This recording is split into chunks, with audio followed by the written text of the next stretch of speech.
Welcome to All Home Care Matters, the show where we discuss all things home care, with discussions on important age-related matters and topics. Brought to you by Enriched Life Home Care Services, the #1 rated home care provider in Michigan by Top Rated Local.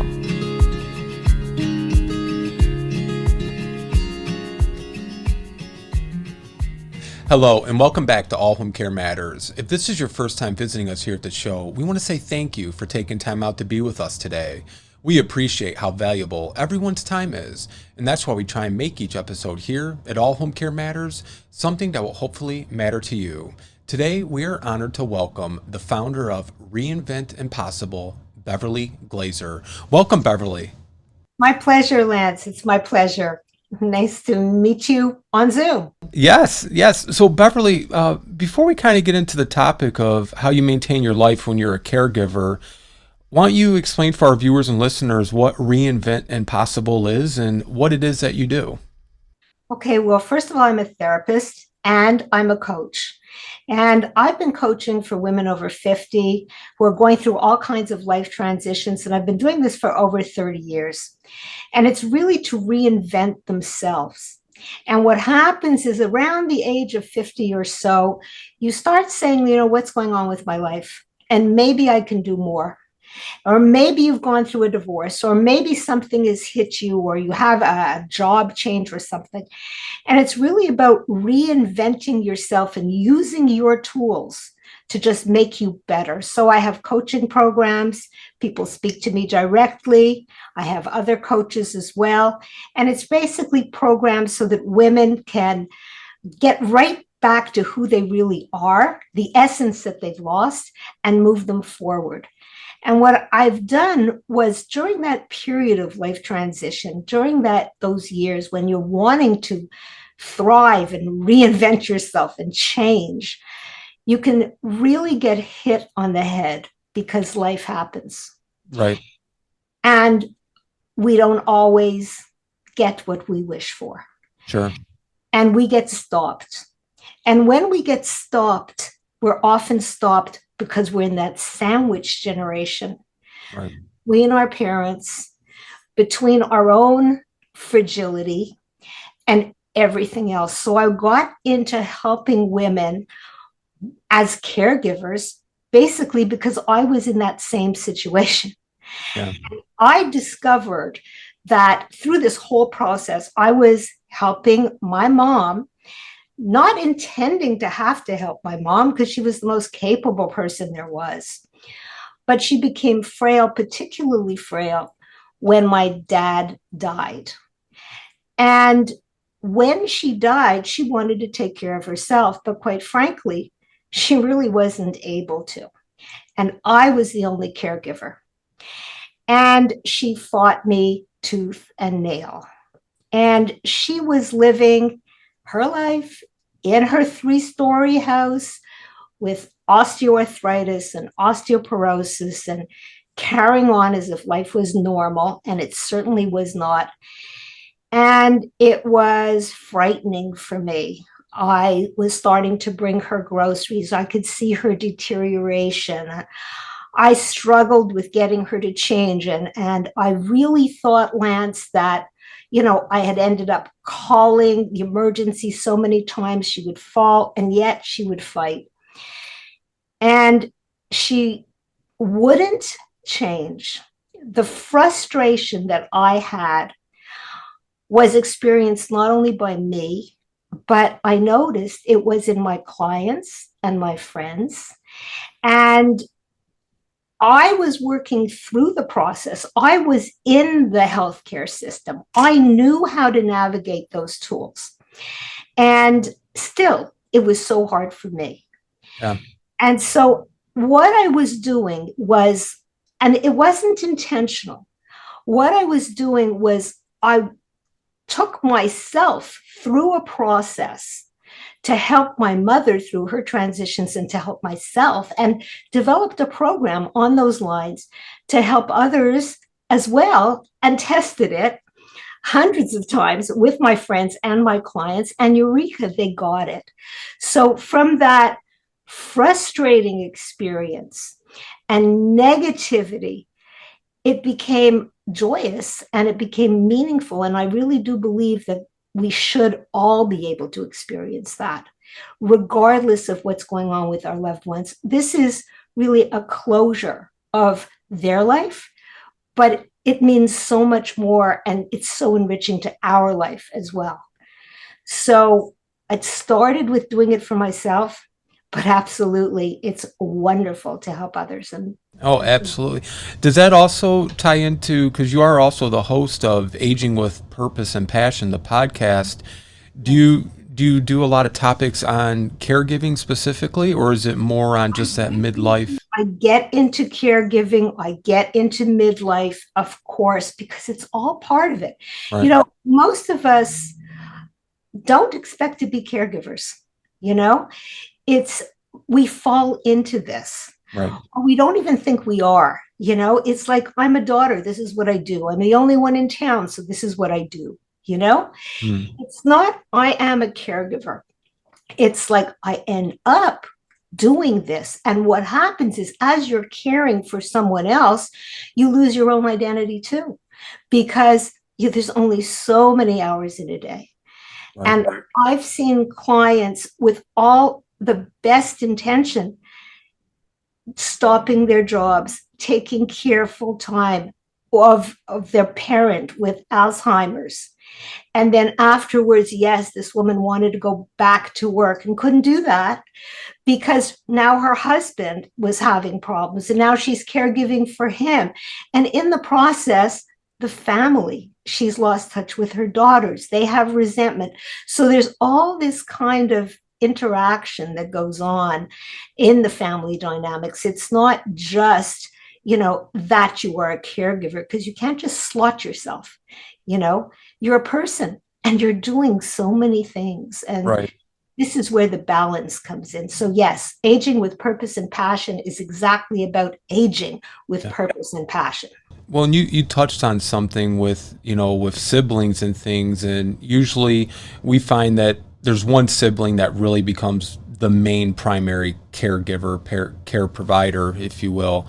And oftentimes there's a guilt associated with that. And how do you recommend, caregivers handle that guilt that oftentimes is associated with feeling like they're not doing enough, they should do more, but at the same time, they're often the only ones doing anything? Yeah. There's so many emotions that go along with caring for others. And the burden of caring for others. And I'm using the word burden because it can be really a struggle at times. You do have, every caregiver has guilt because you always feel that you cannot do enough, or you're not doing enough, or there are stories in your head, I should be doing more.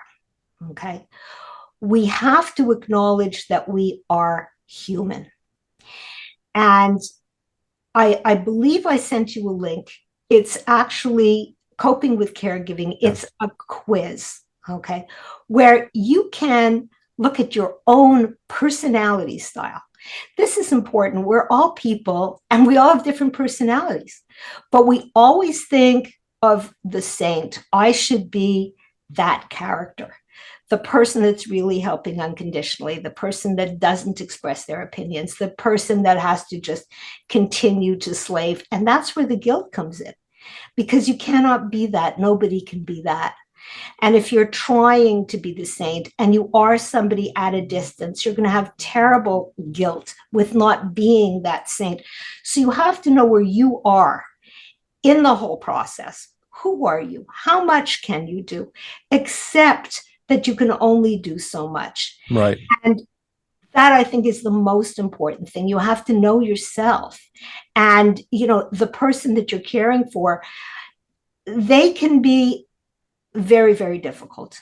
And you also have to be able to set boundaries and know when to draw the line and say, no, I can't, or to get help and not feel guilty about it, or to join church groups or synagogue groups. Get support. You're not the only one there. And if you think that you are, you're going to burn out. And that's where the guilt will come in. You can feel guilty for feeling that you're for feeling guilty about the anger that you have because of the resentment you're in. It's a cycle. Well, and I would just add to that, the other aspect to the guilt is the person you're caring for can make you to feel guilty. Lay on real heavy, guilt trips about not doing enough, or let's say you have to work tomorrow. Well, I need you here and you don't care about me, even though you've been there for 5 days in a row, let's say. And that's I find the physical part is demanding, but I feel like the thing that takes the greatest toll is the emotional and psychological aspect of caregiving, because it's not always, a loving, great, relationship that you may have had with this person. There could have been some resentment or even, some neglect or any aspect. And now you're finding yourself in this role that you otherwise may not have chosen, but it chose you. It chose you. You said Yeah. that. Yeah. And there can be a lot of resentment in that. And I'm thinking of a client that had a very difficult relationship with her mother and tried to avoid her mother her whole life.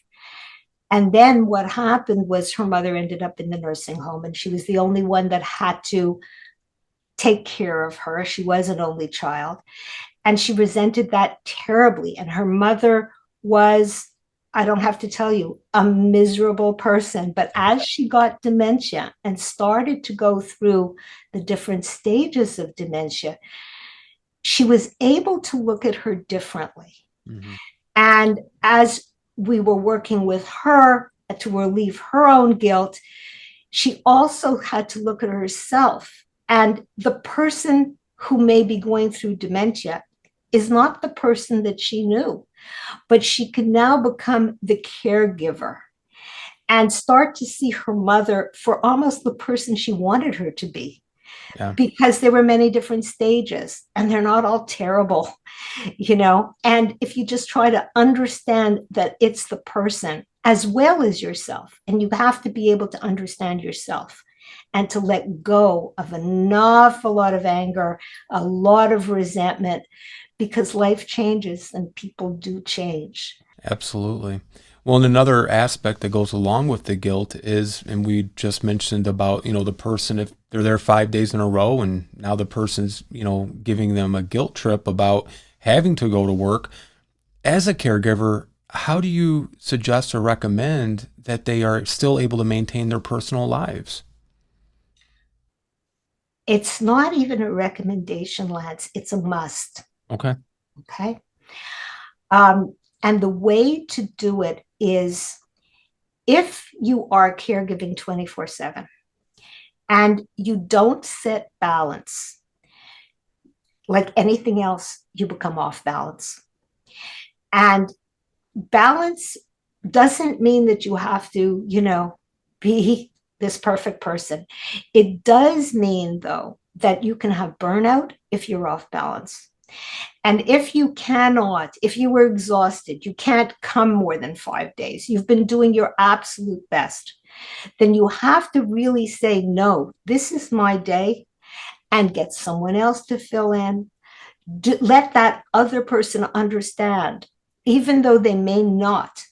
You have to allow yourself to let that other person understand, because you have to do this for yourself. It's called boundaries. And you have to have agendas. The busier you are, the more structured you have to be. Right. To be able to put in all the time that you need, because there's so many different things that you need. You need family time. You need time with your loved one. You need caring. You need all kinds of things. And you have to really set a schedule for all of it. You need that self-care. And even if you say to yourself, oh no, I don't have time to be able to get my hair done, well, make that time, because you will feel better.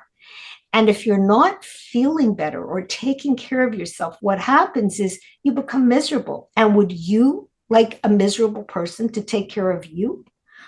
I don't think so. Right. So to be the best person ever, You have to have that self-care. You have to have that break. It's essential.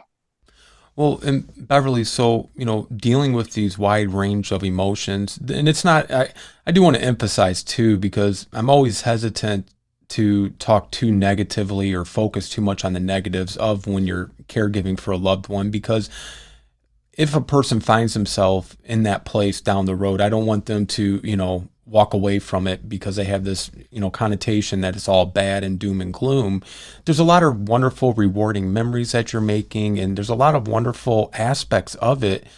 A lot of people who maybe had an estranged relationship, they now develop a very close bond, and that's something they say they won't trade for anything.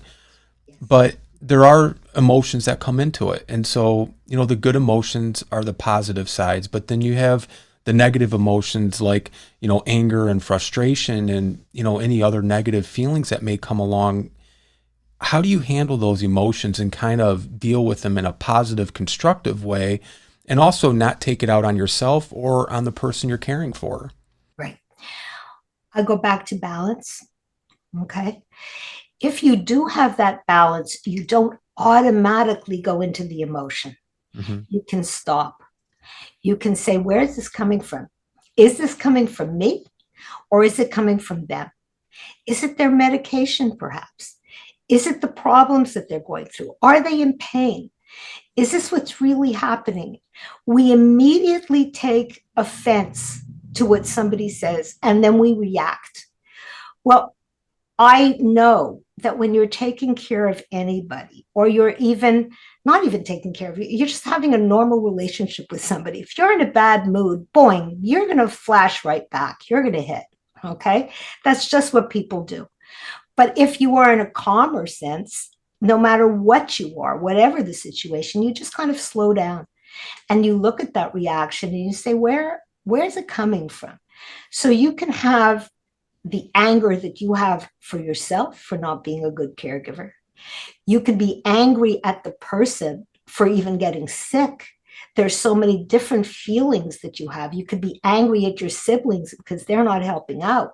Your frustrations will result in their frustrations. It's a cycle. So what happens is you can set yourself aside, give yourself time out, journal your feelings, get it out, talk to friends, join support groups, speak to a therapist, get it out of yourself.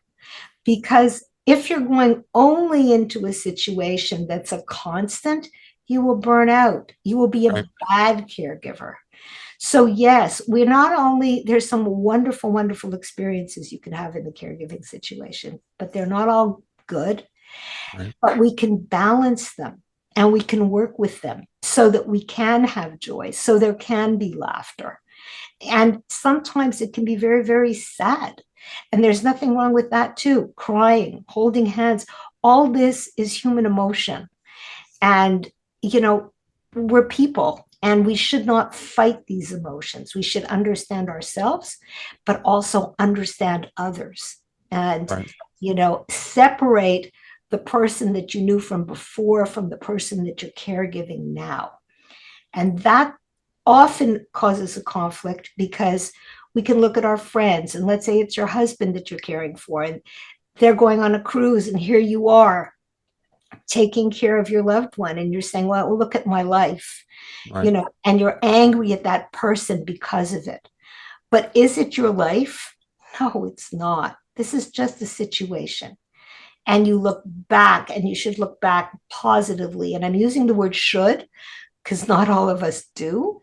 But what the feeling is, find the loved one that you knew. That's the person you're taking care of. And this is life. It wasn't that the universe sent this burden to you. This is what happens. And something happens to all of us, doesn't it? Yeah. Yeah. Well, and just to kind of piggyback on that, how do you recommend or suggest that, caregivers are able to set personal boundaries so that they don't get swept into the dynamics and drama, if you will, with their siblings or even the person that they're caring for? what's the best positive, constructive way of being able to set those boundaries so that it's also not creating more issues for them? Communication, communication, communication. Mm-hmm. Okay. In my case, I was the only one in town, but my brothers were distant. And I even had one brother who was a doctor who was doing, caregiving from afar. And he didn't really know what was going on hands-on. So it wasn't really the most effective thing to do.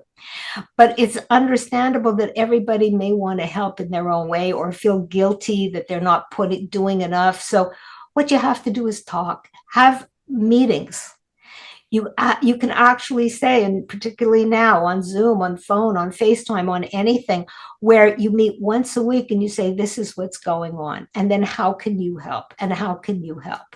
And do they really need help? It's all about communication. And another one is, I burnt out. I cannot do this. Can one of you come in? Can you come in and visit mom for a week or something like that? But communicate. Don't hold the resentment in. Anything you hold in is going to come out one way or the other. And it'll come out inappropriately. And you don't want that, because in the end, you're dealing with yourself. You're not dealing with your sibling. You have to say, no, this isn't my obligation. This is my choice. And every person I would say that I have met that's been caregiving for others has said, well, I had no choice. I was the only one that could do it. Well, you know what? We all have a choice. You cannot do it. But they would always say, well, then I would prefer to do it. Even so, let's do it right. If you need more help, bring more help in. You don't have to. Always give yourself a choice. Then you have an out and it relieves the pressure. You don't have to. It's a choice to do it. The state will take care of it. Something will take care of it. You don't have to. Step right out. You're gone. Okay. Nobody will do that. You say, it's my choice, but I cannot do it the way perhaps they want it to be done. I have to do it the way I have to do it. Right. I had a client who was taking care of her daughter who was dying of cancer. And she was there in the hospital going back and forth, house, hospital. It was horrible, horrible, horrible. And what she chose to do was to go back to work part-time. And people would say, what? How can you do that? Go back to work when you have, someone who's dying. This is where the guilt comes in. This is where the judgments come in. Well, that was her best way of caregiving, because she just needed to clear her head, went back part-time, and just was so much better at helping her daughter so that she wouldn't burn out, so she wasn't always in tears. So we have to make our lives work for us. This is the balance that I'm talking about. This is where the communication is so important.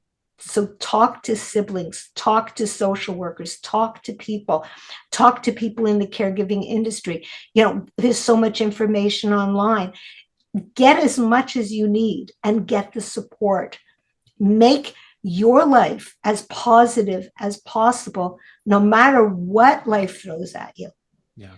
That's aging with purpose and passion. That is, I was just going to say, that's aging with purpose and passion. And, one of the other, I think, strong emotions that oftentimes caregivers feel is resentment. And it could be resentment for having to be a caregiver, resentment because of the illness or whatever is, befallen their loved ones. How do you handle and process that resentment? Because that resentment can lead into anger and a lot of other, bad feelings and situations. How do you address the resentment? The resentment is usually, poor me, I'm a victim.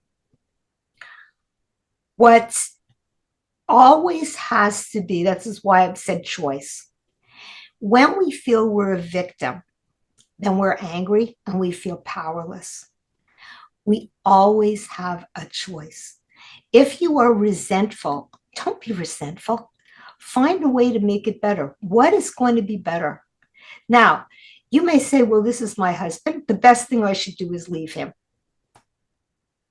If seriously, that really is your choice, don't let anyone judge you. I'm not suggesting that you should do that, but most people would not do that. Most people would say it's an opportunity, and it is an opportunity. Life, I don't have to tell you, is not perfect. It's not a cakewalk. And the older we go, the more challenging we have to go through it. But to make it best is not to be resentful. We can be resentful. We can be bitter of our children, of our grandchildren, of our parents. You can carry that resentment. Where does the resentment get you? Right. Absolutely nowhere. So acceptance is the way to relieve that resentment. Gratitude. And you can say, how can I be grateful for the situation that I'm in? Well, what will it teach you? What will I learn from it? It's not great. Life is not great. But I could learn that, when I was just even studying, psychology and whatever, I was working in chronic care facilities, and I was saying, gee, is this really something that I want to do? Well, I learned so much from that. And it was so rewarding. And I never thought in a million years I would learn so much from people that are at the end of their life. And I was just at the beginning. This is the thing, we go through stages. And if we resent and if we resist, like I was explaining my mother did, it's so much harder.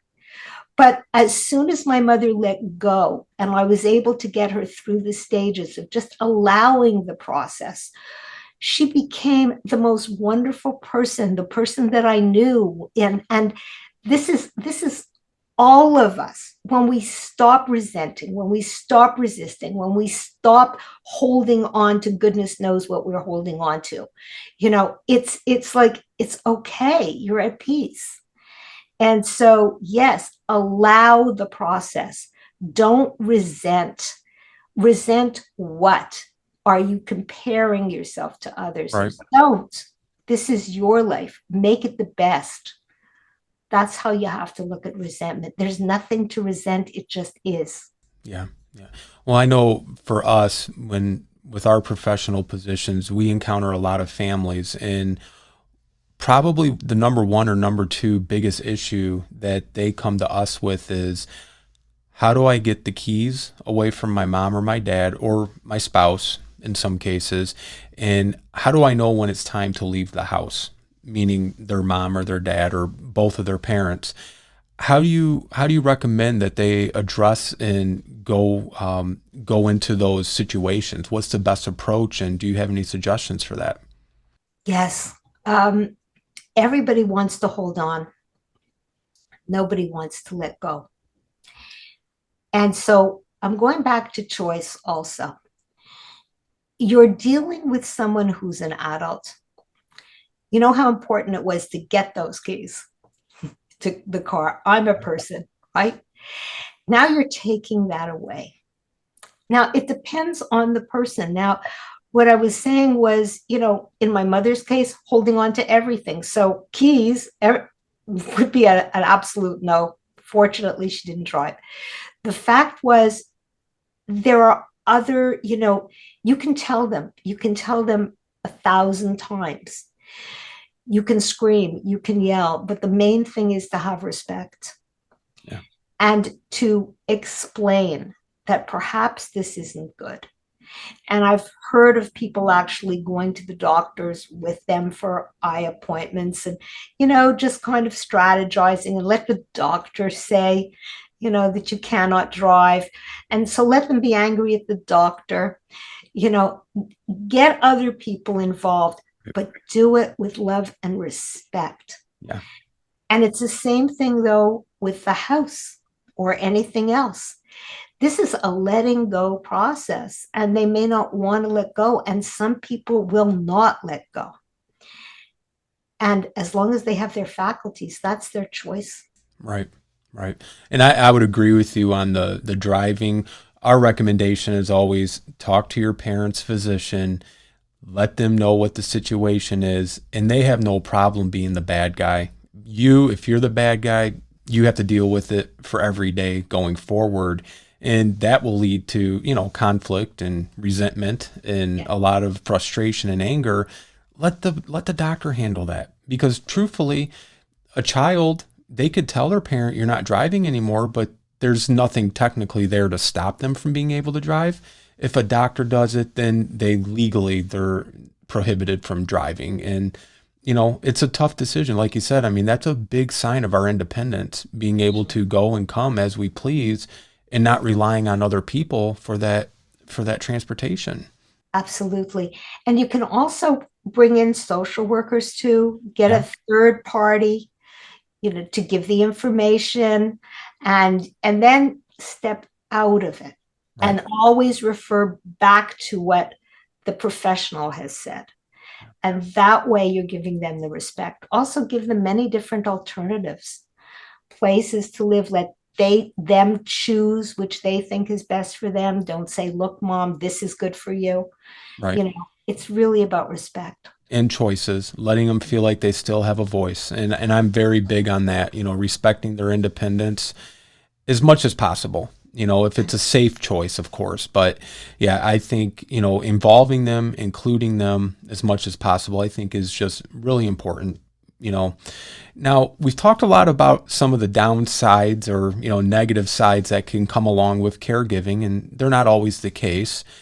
But let's talk about some of the rewarding aspects of caregiving. What would you tell the viewers and listeners are the most rewarding aspects of being a caregiver for a loved one? I think the most rewarding is getting to know the person without the pressures of the outside world, anything else. It's really intimate. Yeah. You can hear stories that you have never heard or never had the time to even listen or care. You can hear about memories. You can hear, I don't know, history. It is the most rewarding. I don't know how to even explain it. You have to go through it because we're talking about a human being here. And it's not all pain, and they're not all playing roles. They're not your mother. They're not your father. They're not your whatever, husband. Or it's just a person. Yeah. And that, I think, is the most rewarding, intimate relationship that you can have. Yeah. Would be that, Right. And I was fortunate enough to experience that with my mom, fortunate enough to be able to experience with both my in-laws. They were wonderful, and so, sometimes though you do not get that opportunity. And I didn't with my dad. So look at it as an opportunity. Like I was saying, we all go through these journeys. Make it good, Right. make it good. And because there's so much good, but you have to clear all that, the judgments, the guilt, the frustration, the anxiety, to just say, okay, yes, this is it. This was a good day. Yeah. And Beverly, we're going to have links to all of your sites and to the, Aging with Purpose and Passion podcast as well. I just want to wrap this up with one final insight from you. A lot of viewers and listeners are caregivers for family members and loved ones. And I think every caregiver at some point experiences some level of a burnout. It could be emotional, physical, it could even be financial. What would you recommend or suggest to them to help lighten that burnout? Lighten the burnout. Think of the person within. And when I say think of the person within, I'm thinking of the person you're caring for. And I'm also thinking of the person within yourself. What does the person you're caring for really need? The real person. Do they need more love? Do they need more attention? Do they need more respect? Or do they just need you to just be there, because the person that they are perhaps is not the person that they were. See them for who they are. And then look at the person you are. What do you need? How do you match that? How do you make it the best you can for yourself? So there's two people. They're your partners in this. Make it a partnership. So it's them, but don't forget yourself. Yeah. That's my parting message. Well, I think that's a great message, and I think this is great information that will be helpful to caregivers everywhere, and just appreciate the work that you're doing to help provide this information and resources to caregivers. And we appreciate your time joining us today. Thank you so much. Thank you so much, Lance. It was our pleasure, and we'll hopefully have you back on again in the future. Thank you. Have a great day. Bye. Bye-bye. My pleasure. Bye-bye. Thank you for joining us today here at All Home Care Matters. All Home Care Matters is here to help families as they navigate these long-term care issues. We invite you to visit us at allhomecarematters.com, where there's a private, secure, fillable form where you can give us feedback, show ideas, or if you have questions.